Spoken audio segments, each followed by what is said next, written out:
Hello and welcome to Deep In Pact, a proud member of the Doof Network, where we dive deep into our both most forgotten work 5 years on. Coming up next is Elliot Diebold. And that was Reuben Morehouse. And we are back to talk about Signature 8.1. And we finally get the answer to the question, who will be our new point of view? And it's Buttsack, a goblin. And it was a bold choice by Wildbow to have a goblin as our point of view character protagonist here, but I think it'll pan out. I'm interested to see it. Oh, I didn't notice the difference. between Blake and a hideous goblin. That's solid, Elliot. Nice. No, I really like this as a way to start what I'm assuming will be like a Maggie arc. No, the first half of each chapter in Arc 8 is a goblin, and the second half is a different practitioner. So I can really see bounces it working. around. But no, because I mean, obviously Maggie is fond of saying that dealing with goblins brings you down to their level, and like opening with a goblin kind of shows us exactly what their level is. Yeah, it's pretty fucking horrifying. Yeah. So it really sort of sets the stakes for what Maggie what Maggie could turn into. I guess basically. Yeah, definitely. And we're seeing a goblin kind of from its own perspective, right? Which is interesting. It's basically exactly what you'd expect, but it is still kind of alien, and very like hateful, very spiteful. Not that that's a surprise, just that it's a interesting kind of point of view to have your protagonist, I guess, or your point of view character, basically just hating everything and anything that they see. Yeah, like he's such an arsehole, and he's such an angry arsehole. Yeah. Like he's just kind of evil, like I guess. Like every description of a person is entirely focused around just hateful words or how ugly they are or some physical feature that the goblin thinks is terrible. It's obviously super off-putting, but I also find it kind of funny because like goblins at the same time seem to kind of pride them or define themselves by how like ugly and like silly they were. Buttsack himself is like short, fat. He's got really loose skin, kind of gross. And then he's making fun of one girl for having cankles. And it's just like it's not even hypocritical. It's just kind of like I don't. It's like a dick. It's like the level beyond that. Yeah, he's just being spiteful was a great word for it that you used. Like that. It's just Yeah. Buttsack is an interesting guy. He basically is just going around pranking people, stealing shit, and basically just being a dick, right? Like, there's no other way to say it. But I like how it escalates. Like, I think the first few things he does, I was sort of like, oh, haha, what an asshole. But kind of laughing along a bit. Like, obviously, I wouldn't be okay if, like, a human went around doing some of these things. But he was a goblin, so I was, like, expecting bad things. So I was just kind of like, oh, well, these are just annoying or inconvenient, like, having a wallet stolen or something. It's just like, obviously, it sucks, but it's not life-ruining. Yeah, he takes people's, like, credit cards and sticks them down a storm drain. Yeah. Until we get to later where he does some of the really heinous shit. Yeah, exactly. So at first I was sort of like laughing along a bit, going, oh, these goblins, what a pain in the ass. And then it sort of keeps going, I'm like, oh my God, these goblins. Yeah. And the other thing that was interesting to me is, I don't know if we kind of had this confirmed or not, but Buttsack is able to use some magic. He knows some little magic things that he can do to kind of bypass his inbuilt limitations, right? He kind of moistens himself in order to get over like a threshold, and he's also able to obviously kind of manipulate perceptions inherently just to to keep people from noticing him. Some cool little tricks that Buttsack has. Yeah, I feel like every time we meet a goblin, I'm getting more appreciation for how varied they are. Compared to on paper, Buttsack is the same sort of thing as the hyena. Yeah. And the goblins that attacked Maggie's hometown, which were like very evil. And it's very much like a weird spectrum for goblins. Yeah. But there's some cool, I again, just to sort of call back to what we talked about a lot last chapter, there's some neat xenofiction where Buttsack talks about this sort of metal sense he has. He can sense where metal is, and he feels kind of claustrophobic or like he's suffocating a bit while he's inside, surrounded by the metal. And he says he's separated from whatever gives him power, which is just an interesting concept. But it really, I just love how simply all these completely alien things get conveyed to us very quickly in the chapter. Yeah. So the overall rating for Buttsack is that he's a pretty good predator. Like if he was doing more heinous shit, it would be really bad. But he's obviously kind of just pulling pranks to fuck with people. I don't know.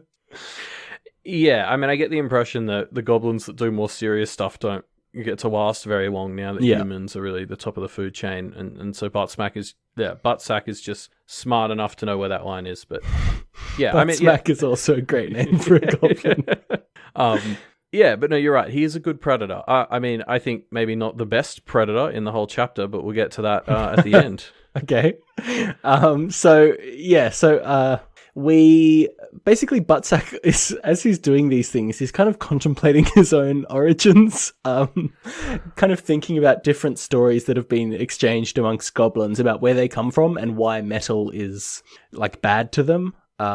It's just a fun little bit of world building from inside the head of a goblin. Man, this bit was so awesome. I loved it. I'd been kind of wondering where things like goblins and fairy as well fit into this world. With things like fantasy, when you set up humans as different to everything else, which Pact has sort of done, humans are unique to everything else that's supernatural, or even natural. Or even, like dolphins or chimpanzees or whatever, right? Yeah, exactly. Unless there are chimpanzee practitioners around. We'll get to that arc soon, don't worry. But yeah, so when you sort of set out humans as a bit different, to me that sort of means that everything else kind of has to fit into the puzzle that is the universe. Yeah, I guess. And I'd been wondering where fairies and goblins sat on that because we've had it explained for a lot of the other big things, and I love these explanations. I mostly love the first one. I actually agree with Buttsack that the first one, that they're just sort of leftover skin flakes and stuff gaining sentience is a really cool explanation. Yeah, and I just love this whole section. This is exactly the kind of world building stuff that like gets me really excited. Yeah.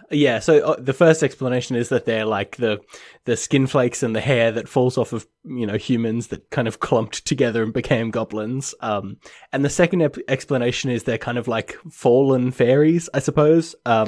Which does explain some stuff, like fairies and goblins are both bad with like worked metal. Yeah. So who knows?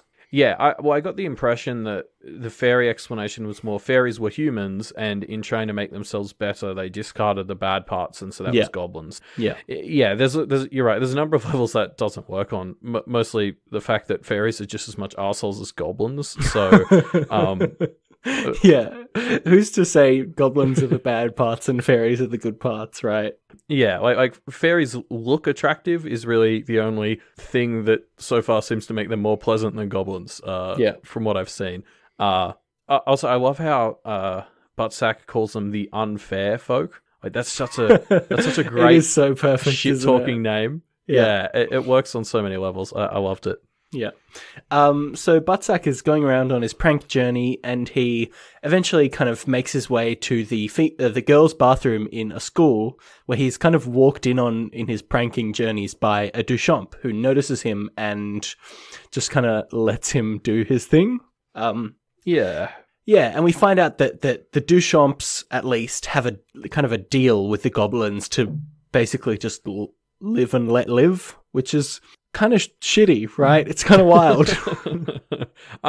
Yeah, I mean, from the way Buttsack phrases it, I don't think it's just the Duchamps. It seems to me like at least the Baheims as well, because he says families plural. But I can see why this deal would have been made, because it's presumably a massive pain in the ass to try and deal with all the goblins, and I imagine it's one of those things where when you clean the area up, new ones have already arrived by the time you finish doing a sweep. But oh yeah, of course. Like this, as the Duchamp walks in, as Lola walks in, the goblin is lacing this girl's medicine with what I think might have been heroin or heroin cocaine. Or cocaine, something like that. Obviously something that is a bad narcotic. Yeah. Either way, just ignoring that is pretty fucked up. Right? Like, okay, I get the idea of, like, they're pervasive enough that you can't just tackle them, sure. But Lola, as we later learn her name is, she completely lets this go. And it's so fucked up.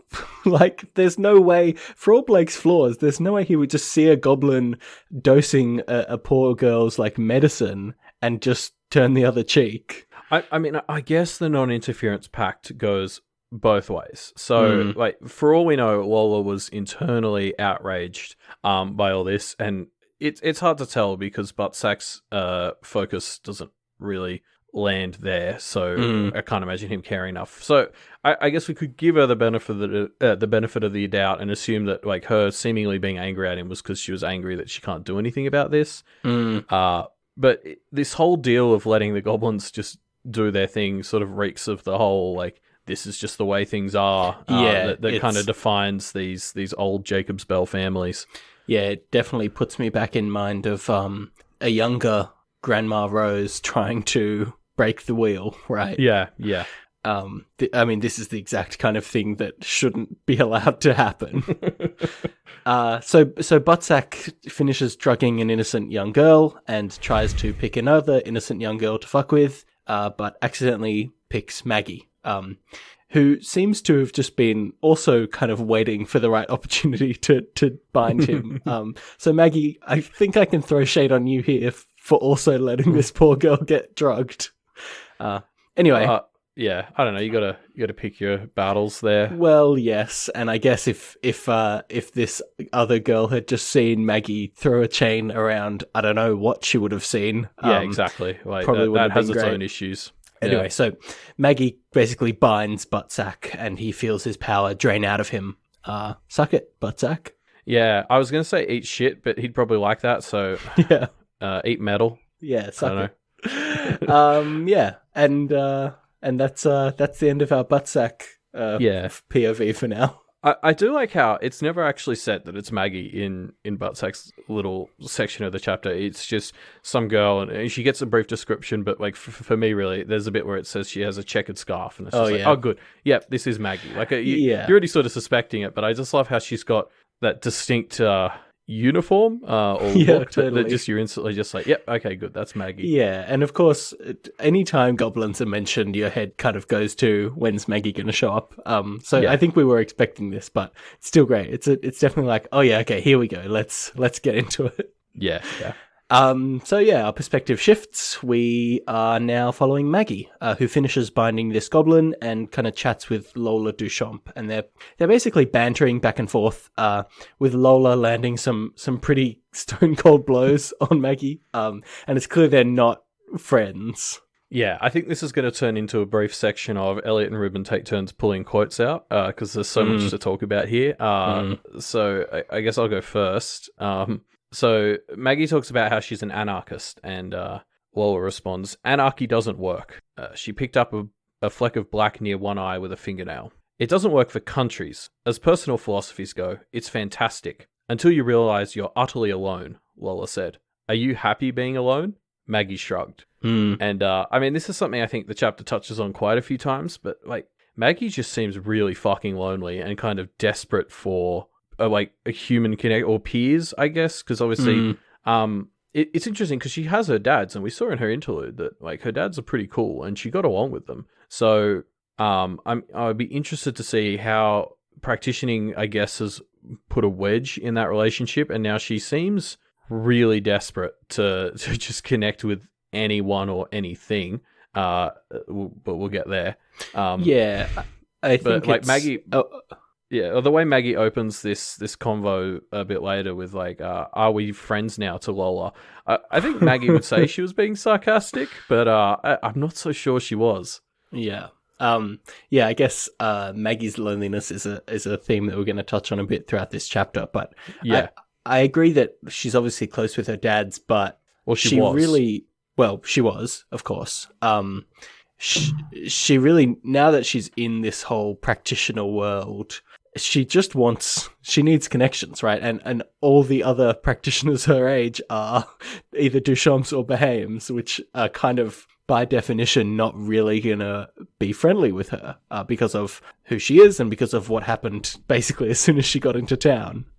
Yeah, well, and practicing has forced her to keep a number of secrets from her dads. Like, we know that she's sort of lying to them about how much she's going to school. Like, she's sort of technically telling the truth there, and they obviously don't know about Molly. So I wouldn't be surprised at all if it turns out she's not anywhere near as close with her dads as she was.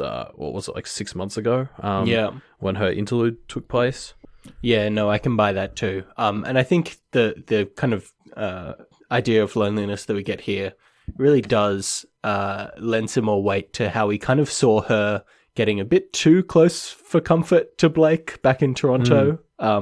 Yeah, I agree. I think that might just be her latching onto a connection that seems to be at least somewhat reciprocated and maybe like overdoing it. Yes, and it's considering the suspicious circumstances about her leaving Jacob's Bell, it seems likely that we might get something that pushes her further away from the Bohemes and the Duchamps pretty soon. Yeah. Anyway, we'll see. So one of the blows that Lola lands here, which I think is fucking stone cold, is Maggie's being like, oh, you could be like me, it'd be great. And Lola's response is, oh, do tell. How long do I have before I'm killing people in cold blood, Maggie? And Maggie's just like stopped dead in her tracks by this. Yeah. Yeah, it's pretty full on. And I mean, it hits Maggie really hard. Molly's death already in this chapter has kind of been established as a huge defining part of her current mentality. Like, it seems like almost as much as what happened back in her hometown, it's currently driving her actions. She really does seem to be penitent, like trying to kind of self-flagellate a fair amount. Yeah, well, I mean, it defines what she does in this chapter a lot more than, or directly, like her thinking about it. It affects what she does a lot more than like what happened 6 months ago. So it's really sort of defined who she currently is as a practitioner. Yeah.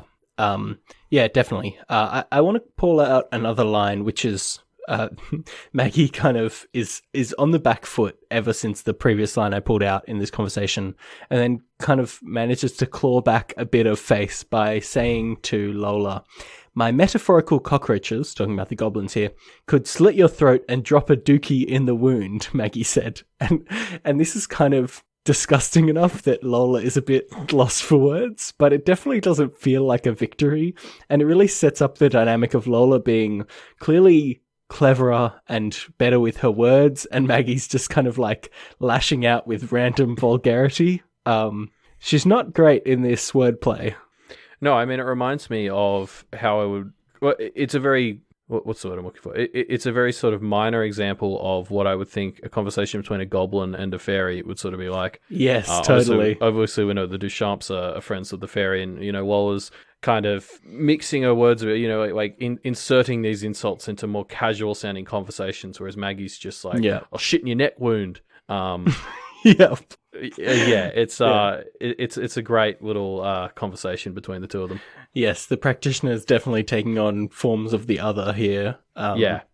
Which is fun. They're kind of talking back and forth, and a lot of it is Lola kind of getting more of a feel for Maggie, I would say, kind of feeling out her motivations and her choice of company, especially with Blake, who Lola kind of obviously has a problem with, as she's indoctrinated to do. Yeah, I mean, we get what we've come to already see as our standard Diabolist and Thorburn bad speech. I think it's interesting, like Maggie's willingness to just sort of challenge this assumption that Blake is the worst because he's a Thorburn, and the others all blindly accepting it, kind of fits into what we've talked a bit about, how the old families are these weighed down institutions that are keeping the system going, and Maggie's a bit of a reckless wild card, I guess, sort of challenging the system a bit. Yeah, definitely. I think she definitely is quite anti-authority, right? Like she just she was talking about anarchy before. She really just wants to. I don't know. I get the sense she wants to kind of prove that she's worth whatever it is that she's trying to prove that she's worth, right? And by kind of distancing herself from authority and saying, "Hey, I can do this on my own," that's her. I don't know, trying to prove herself. It's worth mentioning that this conversation kind of clears up the timeline for us a bit, where Blake has gone to Toronto, but Maggie isn't in Toronto, obviously. So we're somewhere in that time frame of a few days. Yeah, I mean, even just the fact that she has met Blake and still remembers Blake Yeah. gives us a very narrow window to work with. Yeah. But yeah, presumably Blake is in Toronto right now fighting Pose or the hyena or Duncan, one of the three. I hope it's Duncan. Fuck that guy. So I think the last bit we'll pull out from this Maggie and Lola section is the bit where Maggie thinks about Lola's style or her look, because obviously Lola has sort of been defined to us so far in this chapter by the fact that she has like green eyeshadow and a bunch of piercings. Yeah. And Maggie thinks even her walk was graceful. Take away the makeup and the piercings, and she was such a douche-up. It was so disappointing. The style could have been a small rebellion, but no. Can't help but wonder how that works with the whole arranged marriage thing. Maggie thought. Is it by choice, and she goes back to normal when the Duchamps want her to? Does she define herself the way she wants, and they find a partner willing to take her? Or is that look purely because the Duchamps wanted a girl with that particular style for a particular husband? Whatever the choice, it was gross. And I think that shows to us that Maggie can be really surgical with her words if she wanted to, because that's fucking stone cold, right? Like saying to Lola, oh, you think this is a rebellion, but actually you're just doing this because now the Duchamps can find a husband who wants a bit of an alternative girl. Like, fuck, that would cut her so deep. And I think as well, like obviously it goes into the whole fake looks thing, and we already talked about the fairy goblin comparison we're drawing between these two in this conversation. But like again, it just reminds me how fucked up the whole Duchamp situation is, that you can't even be sure that any individuality they express is genuine individuality or part of the act. Oh god, yeah, it's pretty grim. Anyway, let's not think about that too much. So Maggie and Lola are kind of waiting to get their late slips so they can get into class, when suddenly the Brier girl shows up. And of course, the Brier girl looks like a teenager, so she's not too out of place, but she's she really isn't meant to be in this situation, and it's kind of hilarious off the bat. The principal goes over to interrupt her and kind of talk to her, and the Brier girl is just like, no, I'm trying to meet somebody. Can you tell me where they are? And the principal's like, no, you have to go to class. And the Brier girl's like, doesn't give a fuck. Yeah, she basically gives zero fucks this entire scene, and it's fantastic. Yeah, it's very fun. Although, the Brier girl showing up randomly is obviously not a good sign. She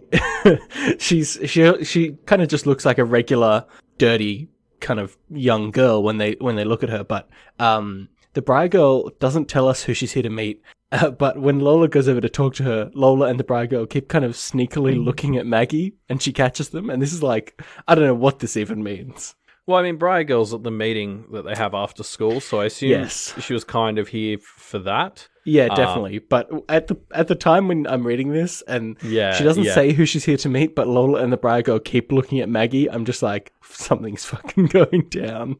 Yeah, for sure. Also, Maggie uses a goblin ear that's still bloody to try and listen in, but Lola cuts it off. And Maggie gets real jealous of the power that would have taken, because that was like, it would be a lot for her, but it's clearly just something Lola can spend whenever she wants. I mean, the whole class structure, sort of, the Duchamp and Behame families representing kind of old money families is pretty blatant here. Yeah. And then, Maggie goes back to class, and I love how we end this sort of school section with Maggie thinking, I've got all this fire, darkness, and blood coming my way, but I can just be nice to Blake, and it'll all be okay. Yeah. Because he'll give me the library. And, well, yeah. Yeah, well, we'll see. I love the idea of the goblin ear, because I think maybe it's earlier, maybe it's here, I don't know, but Maggie thinks that she was kind of given it in a bartering session from a goblin, and I love the idea of her kind of binding a goblin, and this goblin being like, wait, here, let me cut off my own ear and I'll give you that instead. And Maggie's like, yeah, okay, let's do that. Yeah. Goblins, man. So we jump ahead to the end of the school day, and Lola has kind of asked Maggie to meet her outside of the school. And Maggie rocks up, and it's all the young practitioners. Some Behames, some Duchamps, Brier girls there, and the fairy, of course, are all here to kind of chat to Maggie. Yeah, it's basically like the young justice of Jacob's Bell. Yeah. It reminded me of Eamon and Rose Senior a bit when they first sort of got together and started planning their breaking of the wheel. Yeah. I'm almost starting to wonder if this like naive belief that they can break the wheel is something that like every generation goes through. Well, yeah, it does kind of seem that way, doesn't it? Yeah, because like I could totally believe that. So I guess we'll see. I don't know exactly where that thread's going, but that could be one option. Yeah. So the Jacob's Bell Young Justice Group are kind of proposing a truce with Maggie, right? They won't be enemies with her. In fact, they'll kind of actively help her and give her stuff, like, power, which is what she wants, on the condition that she doesn't interfere in Toronto, and 2, stops being friends with Blake. So I think there's a lot to say here and how she handles it and the nature of the offer. But like I think the first thing we got to sort of say is like this seems like a pretty good deal, right? It's a great deal. It's exactly what she wants, right? Like they literally have picked exactly what she wants and basically are saying, hey, we'll give you what you want and you won't have to be involved with any hassles, but just don't make any trouble and you'll get what you want. And it's like, yeah, that's basically exactly what she wants, right? I mean, basically, the big thing here is essentially the guarantee that if a lord does show up and it's one of the Behames or the Duchamps, she's basically guaranteed to be able to keep a place much higher up than she currently has in Jacob's Bell. Like, she would be subordinate is something she brings up, but I mean, she'd be... She already is, so... Yeah, she'd be in a good, safe position in a town that's increasing, and that's potentially very valuable. So obviously, there's a lot to like about this deal. Yeah, and Maggie does like it. With the interesting caveat that we know that she goes and helps in Toronto, so something's obviously going to go wrong with this deal. But she goes for it. She's like, yes, totally. Put it in writing, and I'll buy it. Basically. Yeah, exactly. So as you said, we know it's not quite going to work out because obviously she ends up in Toronto, or does she? Okay. But wait, I think the interesting bit here again is like I've forgotten Laird's son's name. But he implies that Laird and Sandra are at least somewhat aware of this whole shebang that's going on, and they approve of it. Yeah, exactly. And so that makes it worse for Maggie because like Laird is a big no-no for her.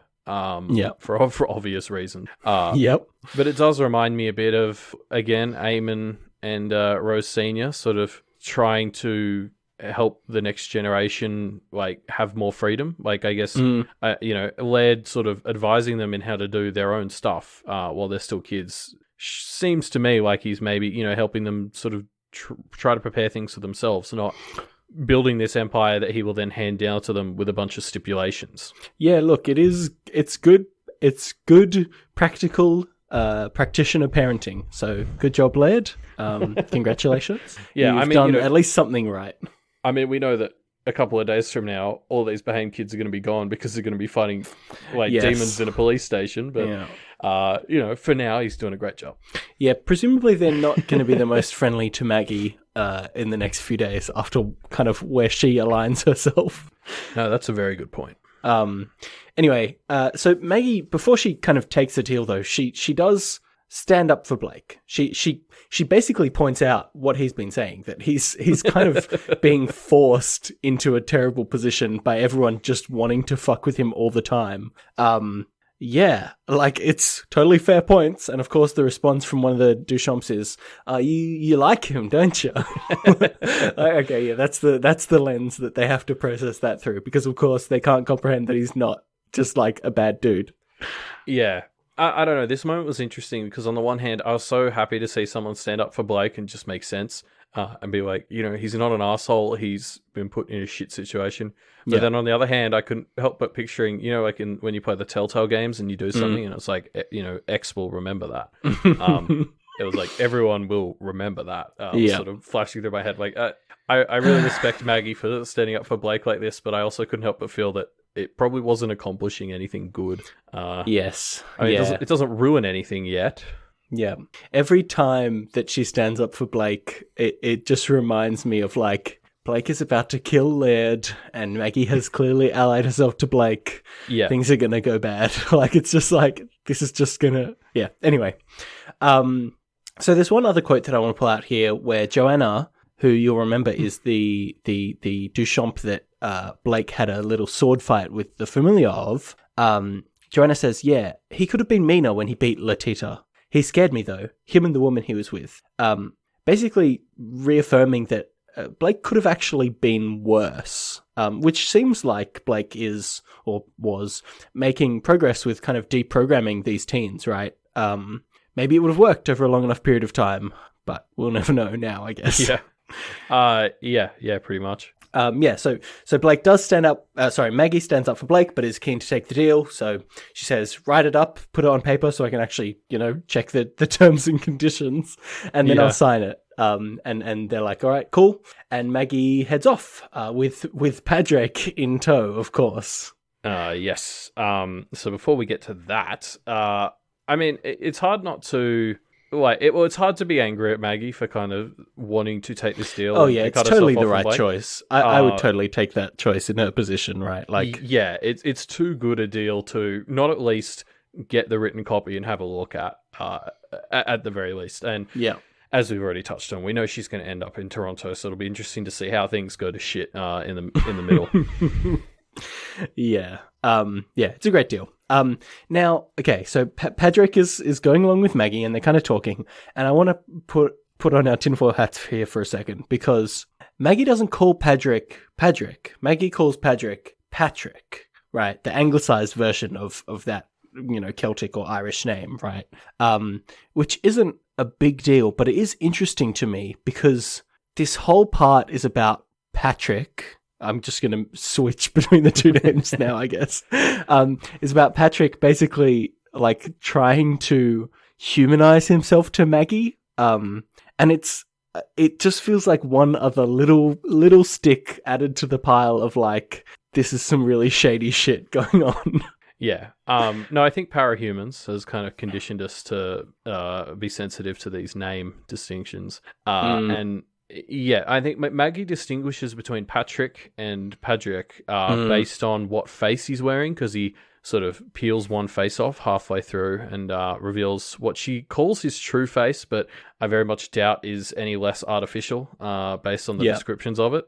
And I think this whole thing where, he's sort of helping her humanize him or feel like she gets to see his secret real face. It's all part of like what I would describe as him like grooming her, basically. Yeah, totally. He's being very creepy and manipulative, and there'll be a lot more to talk about as we go on. But yeah, as he sort of reveals this real face that as I said, I very much doubt is real. I very much got this sense of like how much he is manipulating her.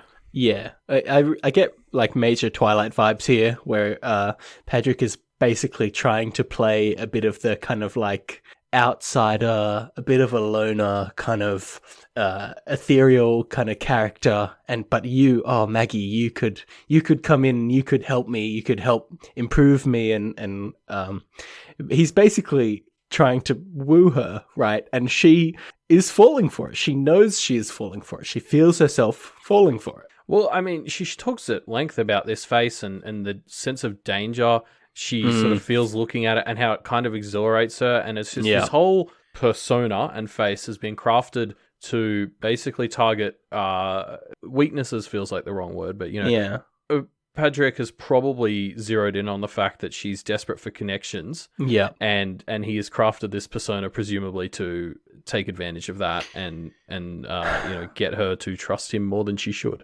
Yeah, and not just that, like he knows that she's too smart to just like fall for a stupid story, right? And so he's still playing a bit of the dangerous bad boy, because that lets her be like, no, he's trying to woo me and I can stay away from it. And yet she kind of lets herself play into it because she thinks she knows that she kind of knows it. It's a very like multi-layered, very fairy-esque trap.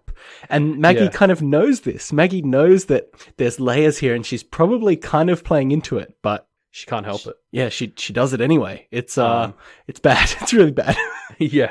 I mean, it reminded me of Blake and reading Black Lamb's Blood with the Warriors. Like, it's one of those things where you know exactly what they're doing to you, and it still works. Yeah. And you just can't help it because it's so well thought out that it beats you even though you know what's coming. Yeah, I think Maggie and Blake are inexperienced enough to not kind of realize that other people have been in their situations before, other smart people, and it's not. Maggie kind of has this idea of like, oh, I know what's going on, but I won't let it happen to me. And it's like, Maggie, that's what they all thought. don't think that, Maggie.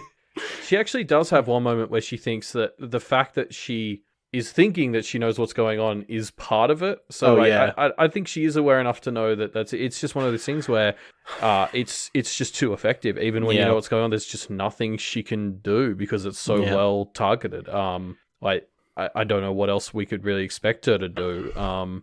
This whole thing where she's like, oh, can you stay here? And Patrick's like, oh, well, I'll need a favor. And the favor is he gets to teach her something. And it's like, it just sets off so many like alarms in your head. And Maggie's just there and she's like, I just have to take this. Like he knows that I can't turn something like this down. It's hard to watch. Maggie.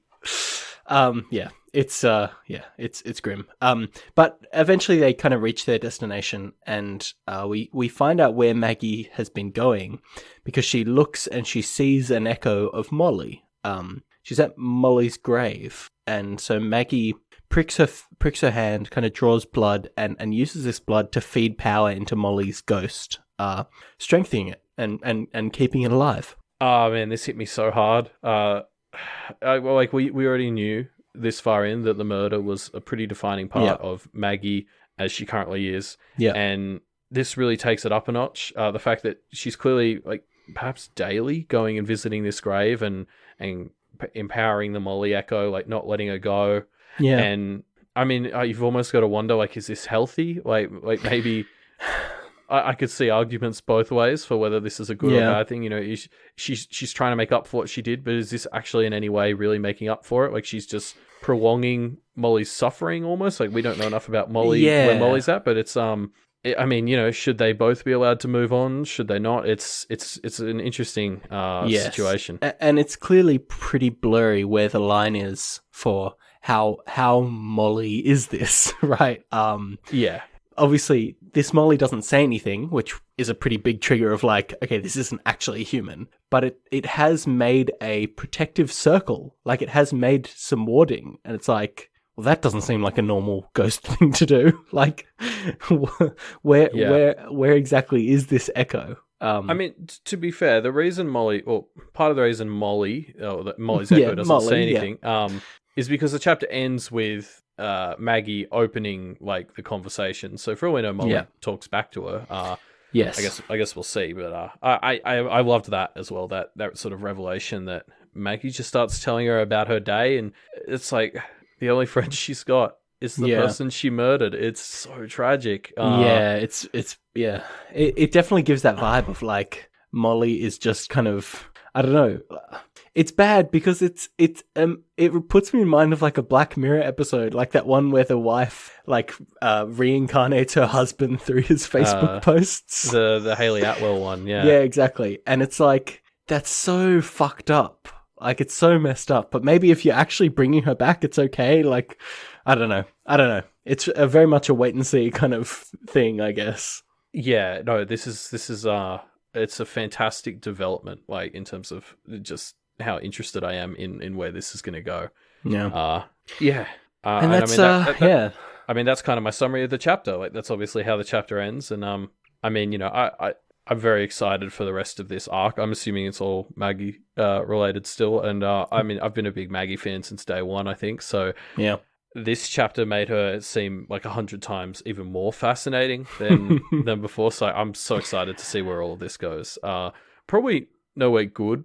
If you know what I mean, not for I'm Maggie. Sure it'll be fine. But we have no red flags around Maggie at the moment, do we? Yeah, no, the fact that we opened a Maggie interlude arc with a Goblin's perspective doesn't send bad messages at all. So yeah, we'll see. That's the end of our discussion about Signature 8.1. But before we go, of course, it's time to dive into some comments from 5 years ago when this chapter first came out. And see what people are talking about. I put out some comments. Basically, there was a whole thread of discussion about the idea of, like, what's the difference between goblins and demons? Because demons obviously kind of spread discontent and unhappiness, and obviously goblins are also doing that. Buttsack is on a bit of a more minor scale than some of the stuff we've seen, but it still does seem kind of comparable. No, I definitely had a similar thought as I was reading the Buttsack section of the chapter. The Buttsack section of the chapter. There's something I don't think I'd said before. But yeah, because it almost seems to me like it's kind of a technical difference. Like, goblins are part of the universe, and their role is to make people miserable. And maybe not just people. I don't know where they land on, like, other animal cruelty or whatever, or even like other supernatural things. Oh, yeah, sure. We know they don't like fairy, but, like, you know, like if there are a bunch of goblins near Isadora, like, I don't know how much they go out of their way to mess her life up if they thought they could do it without getting killed. Isadora would be the best target for a goblin to prank, because you just do the most minor stuff. Like, you swap around filing in her office, and I'm sure she would flip her shit. But yeah, so it's, you know, goblins are kind of designed to make life miserable, and demons sort of fundamentally disrupt the universe. And so that distinction matters to, say, someone like Isadora, because she's so tied into the fabric of reality. But for, like, a normal human being, particularly an unawoken one, that just kind of seems like a very, like, technical definition. Yeah. Like, they're both making your life very miserable in different ways, sure, like, underlying, but I mean, kind of the effects are still the same, adjusting for magnitude or whatever. For a normal person, I think it's just a definitions thing. Yeah, I think the distinction that I really liked that a user named Story Eater pulled out was that kind of goblins cause damage, yes, but demons cause damage and radiation.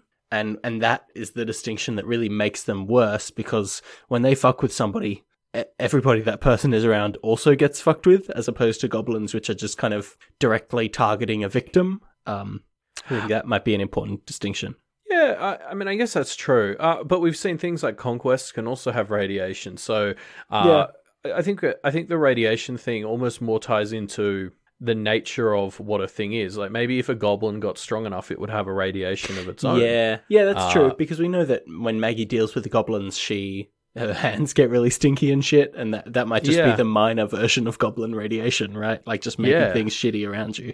Yeah, fair exactly. Point. So yeah, I don't know. I guess we might see, or we might not. Like, you know, this could be a fun little debate that continues post story. Comments in the discussion thread, please. Yeah, and so I pulled out a comment by Dinar, who, and I'm just going to read the whole comment because it's a nice short one. So Dinar just says, I believe the fact that Maggie can't swear is due to a promise she made to her fathers. And we obviously don't know the origin of Maggie's no swearing stuff, but I love this as an explanation, because I don't know why, but I'd always assumed in my head it was something to do with either a goblin or maybe, like, Padriak, because we saw her interacting with him, you know, right at the start. Yeah. But I like this idea that it's so much more not just innocent, but also stupid. Like, the fact that she the fact that she would have lost it to her fathers almost makes it worse in a way, because it wasn't a high stakes situation. It was just a fuck up. Yeah, she just did a bit of a Rose Senior and just said something stupid, probably not long after awakening, and now she's stuck with it. Yeah. Like, you can very easily imagine one of her dads being like, oh, don't swear, and her saying, oh, I won't. And then that's it. Yeah, totally. And that's all our discussion about Signature 8.1 for now and forever. Obviously, we're not going to come back to this chapter unless, I don't know, maybe some stuff in here will be kind of put into a new context, and we'll redo this episode again in a year's time. But maybe not. Probably not. But if you want more of Signature, you'll have to wait until this Friday when we release our episode on 8.2. That's the 12th. But if you can't wait that long, we've already mentioned the discussion thread that will be in the show notes below this very episode. And you can jump in there and talk to us and everyone else about 8.1. Yes, and if even that can't quench your discussion appetite, the best place to go is the Doof Discord, which is a great perk that's available to anybody who backs the Doof Media Patreon, which is at patreon.com/doofmedia. There's a bunch of great conversation happening in there all times, including a lot of Mario Maker code sharing, so that's reason enough, I think. Yes, if you've got Mario Maker levels, become a patron and send them to us. Yeah, we'll stream ourselves playing them if you're into that kind of thing. Yeah. And if you want information on, or more information on the perks you get for becoming a Doof patron, you can head to doofmedia.com and see all of the rest of the shows in the Doof Network in action. Yes, other great shows such as We've Got Ward, which is, of course, another Wildbow-centric discussion podcast. Yes. Podcasts like this wouldn't exist, of course, without Wildbow. So if you have the money to spare, make sure you go to his Patreon and support him as well, which is patreon.com/Wildbow. Yes, and apart from that, we'll see you on Friday the 12th for 8.2. See you then.